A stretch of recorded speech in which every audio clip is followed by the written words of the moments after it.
दोस्तों, the art of happiness पढ़कर आप जानेंगे कि सच्ची खुशी कैसी पाई जाती है। खुशी के लिए आपको धन दौलत, नौकरी, शोहरत आदि की भी जरूरत नहीं है। फिर जरूरत है तो किस चीज की? अगर आप हमारे चैनल पर नए आए हो तो चैनल को सब्सक्राइब और बेल नोटिफिकेशंस को ऑन कर लीजिए। चलिए शुरू करते हैं। आगे समरी में जानिए। दलाई लामा को उनके गुरु दलाई का 14th अवतार माना जाता है। वे एक बुद्धिस्ट मॉन्क हैं। उनका जन्म तिब्बत में हुआ था, लेकिन चीन ने तिब्बत पर अपना अधिकार जता लिया, जिससे दलाई लामा को अपने फॉलोअर्स के साथ चीन छोड़ना पड़ा। अब उन्होंने भारत के हिमाचल राज्य के धर्मशाला में शरण ले रखी है।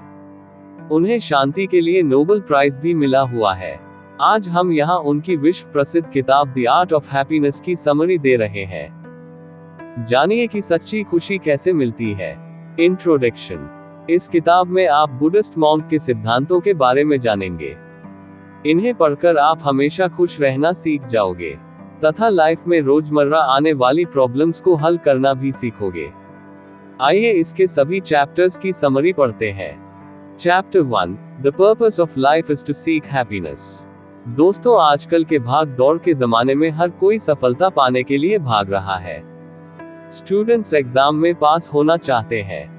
स्किल्ड लोग इंटरव्यू में पास होकर अच्छी जॉब पाने में सफल होना चाहते हैं। बहुत से लोग अपनी स्टार्टअप या बिजनेस की सफलता के लिए काम कर रहे हैं। लेकिन सब लोग सफल क्यों होना चाहते हैं? क्योंकि इससे वे बहुत सा पैसा कमा सकते हैं। सबको लगता है कि जब उनके पास पैसा, गाड़ी, बंगला आदि आ जाएगा तो वे बहुत खुश रहेंगे। इस पर दलाई लामा जी कहते हैं कि यह सिर्फ एक मिथ है। पैसे से खुशी का कोई लेना देना नहीं है। अगर ऐसा होता तो बहुत से अमीर लोग डिप्रेशन या ब्लड प्रेशर आदि रोगों से पीड़ित नहीं होते। और क्या किसान आपको खुश नहीं लगते? वे तो चेहरे से ही संतुष्ट नजर आते हैं। इसलिए लाइफ का असली पर्पस पैसे और सफलता के पीछे भागना नहीं है, बल्कि हर दिन खुश रहना ही लाइफ का पर्पस है। आप यह न सोचे कि जब जॉब लग जाएगी तो मैं खुश रहूंगा, या गाड़ी बंगला ले लूंगा तो खुश रहूंगा। इन सब से खुशी की कोई गारंटी नहीं है। कोई न कोई दुख हमेशा सबको लगा रहता है, चाहे वो अमीर हो या गरीब। इसलिए हर दिन सोचे कि आज का दिन मैं खुशी से बिताऊंगा। और आपको खुश रहने के लिए चाहिए ही क्या? अपने परिवार वालों से रिस्पेक्ट से बात कीजिए, छोटे बच्चों के साथ खेलिए, दोस्त के साथ चाय पीजिए, किसी गरीब की हेल्प कर दीजिए।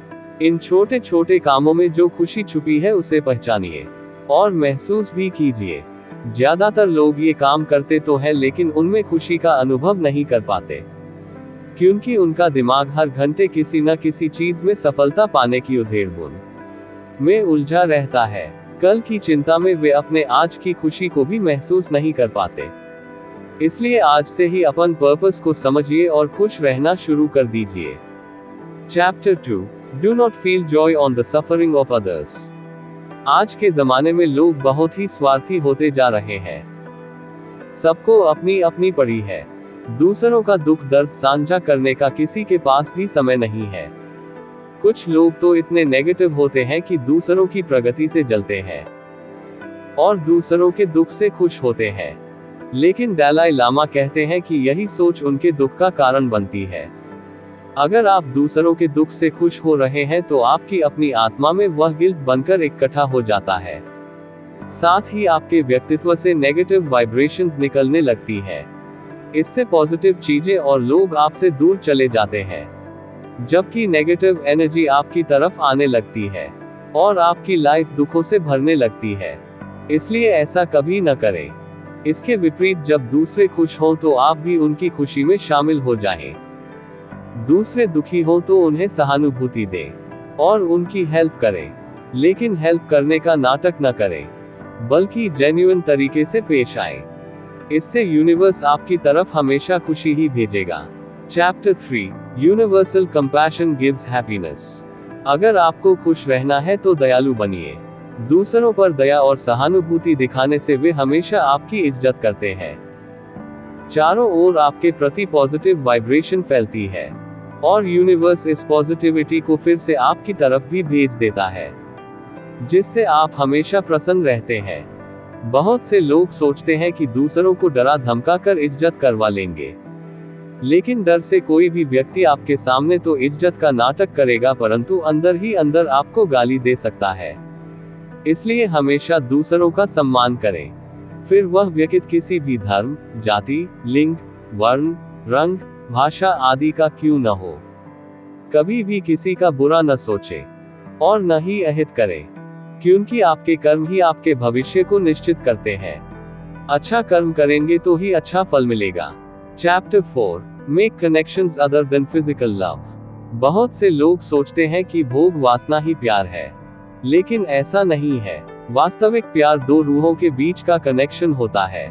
इस कनेक्शन को मजबूत बनाइए। इसके लिए एक दूसरे पर ट्रस्ट करें।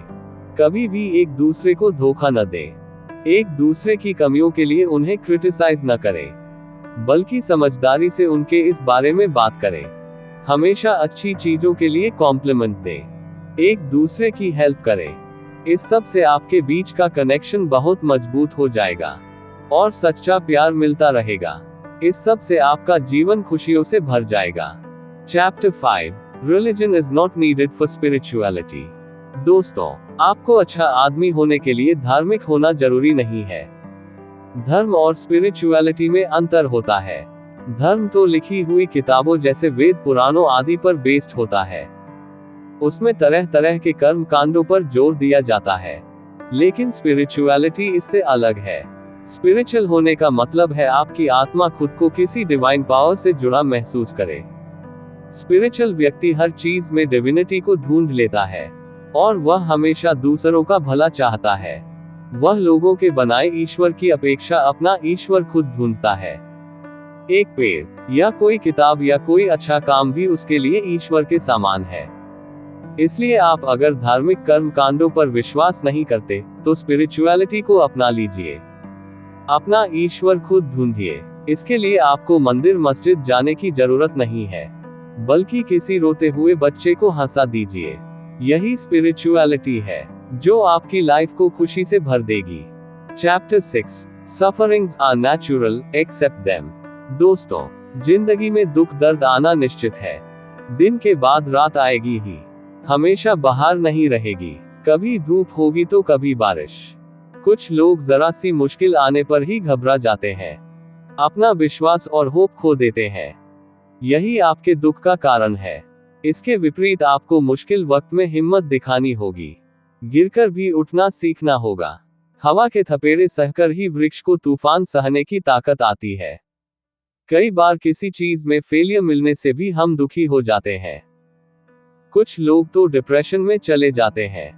ऐसा इसलिए होता है क्योंकि हम पास्ट में ही जीने लगते हैं। हम बंद दरवाजे की तरफ इतनी देर तक देखते रहते हैं कि खुले दरवाजे की तरफ हमारा ध्यान ही नहीं जाता। इसलिए पास्ट की चिंता छोड़िए, वह कभी वापस नहीं आएगा।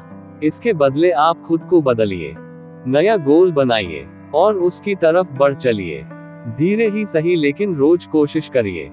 याद रखिए, मीलों के सफर की शुरुआत एक छोटे से कदम से ही होती है, इसलिए पहला कदम जरूर लें। Chapter 7, positive attitude gives happiness.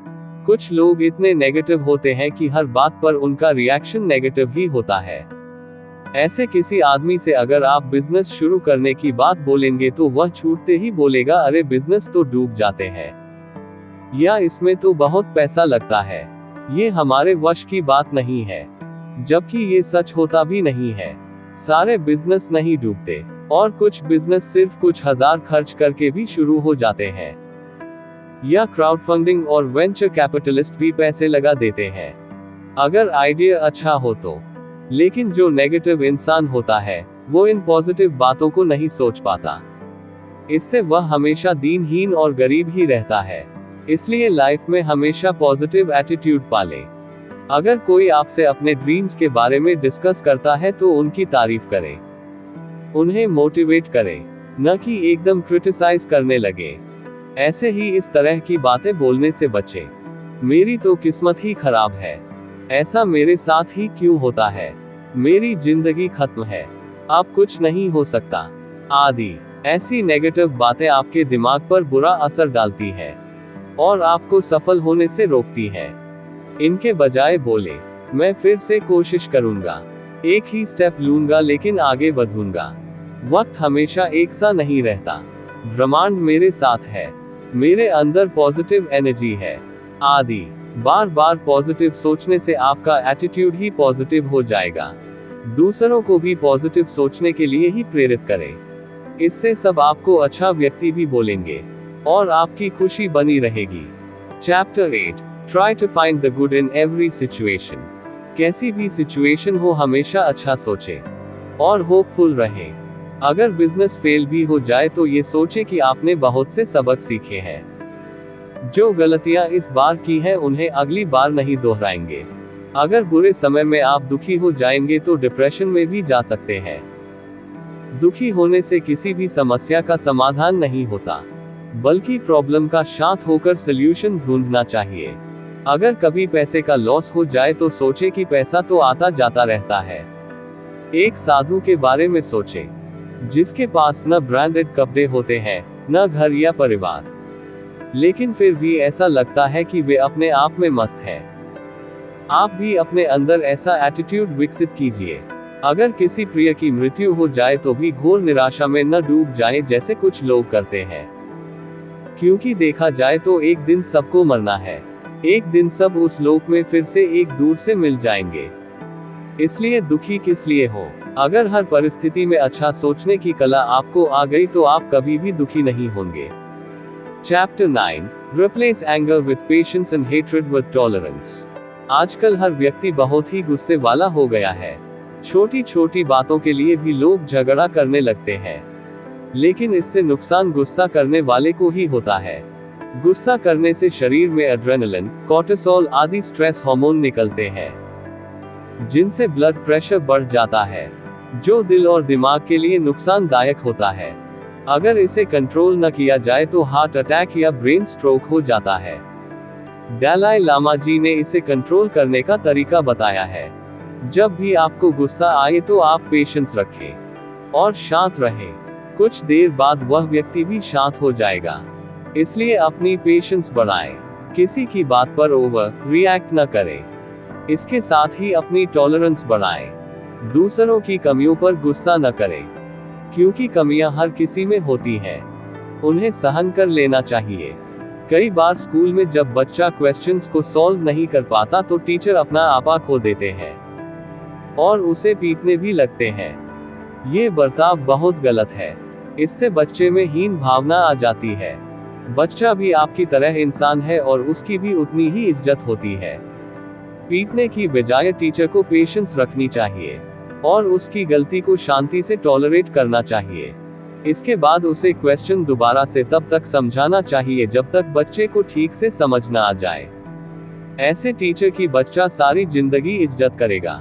ऐसे ही पेरेंट्स भी कई बार बच्चों को बहुत डांटते रहते हैं और उन्हें ताने देते रहते हैं। ये भी गलत है। इससे बच्चे आगे चलकर झगड़ालू किस्म के बन जाते हैं और कोई उन्हें पसंद नहीं करता, जिससे उन्हें सफलता भी नहीं मिलती। इसलिए पेरेंट्स को धीरज रखना चाहिए और बच्चों को प्यार से समझाना चाहिए। हर चीज के लिए रूल्स बना दे। जैसे बच्चा घर लेट आ रहा हो तो रूल बना दे कि 7 बजे तक सब मेंबर्स घर पर आ जाएं। इसके साथ ही इसके लिए लॉजिक भी बताएं। सीधा ऑर्डर न दे दे, जैसे कहें कि ये सबकी सेफ्टी के लिए है। इस तरह हर फील्ड में आप ऐसा कर सकते हैं। ऐसे ही घरों में सास बहू के झगड़े भी होते हैं। अगर वे दोनों पेशेंस और टॉलरेंस रखें तो उनका घर स्वर्ग बन जाएगा, अन्यथा कलेश होता रहेगा और वे कभी खुश नहीं रह पाएंगे। तो दोस्तों, अगर अगली बार गुस्सा आए तो एकदम से रिएक्ट न करें, बल्कि पेशेंस और टॉलरेंस दिखाएं और आराम से बात करके प्रॉब्लम का सलूशन ढूंढें। इससे सब आपकी सामने ही नहीं पीठ पीछे भी इज्जत करेंगे और यही सच्ची खुशी का एक और सीक्रेट है। चैप्टर 10, किल एंजाइटीज बाय एनालाइजिंग। अगर आप हमेशा चिंता में डूबे रहते हैं तो अपने थॉट्स को एनालाइज करना सीखें। जैसे अगर कोई स्टूडेंट एग्जाम देने जा रहा है और उसे चिंता हो रही है कि अगर पास नहीं हुआ तो क्या होगा, वह इसी चिंता में अंदर ही अंदर घुलता जाता है। लेकिन उस स्टूडेंट को यह सोचना चाहिए कि चिंता करने से पेपर के प्रश्न बदल नहीं जाएंगे, और अगर फेल हो भी गया तो भी लाइफ खत्म नहीं हो जाएगी। लाखों तरीके हैं जिनसे पैसा कमाया जा सकता है। कुल्हड़ नाम की फ्रैंचाइज चेन सिर्फ चाय बेचती है, और उसका टर्नओवर ही करोड़ों का है। क्या कोई डॉक्टर या इंजीनियर इतना कमा सकता है? बहुत से लोग YouTube पर सिर्फ अपने घर या कुकिंग के वीडियो आदि डालकर ही इतना कमा रहे हैं। बहुत से सेलिब्रिटीज अनपढ़ होते हुए भी सक्सेसफुल हैं। अगर सोचने बैठेंगे तो हजारों आइडियाज दिमाग में आ जाएंगे। तो इस तरह स्टूडेंट्स को अपनी चिंता को लॉजिकली एनालाइज करना चाहिए। अगर स्टूडेंट्स ऐसा करना सीख जाएं तो कोई भी स्टूडेंट सुसाइड नहीं करेगा। यह एग्जाम्पल तो स्टूडेंट्स का था, लेकिन इसी तरह कोई भी एनालिटिकल थिंकिंग से अपनी चिंता दूर कर सकता है और लाइफ को खुशियों से भर सकता है। आपका बहुमूल्य समय देने के लिए धन्यवाद।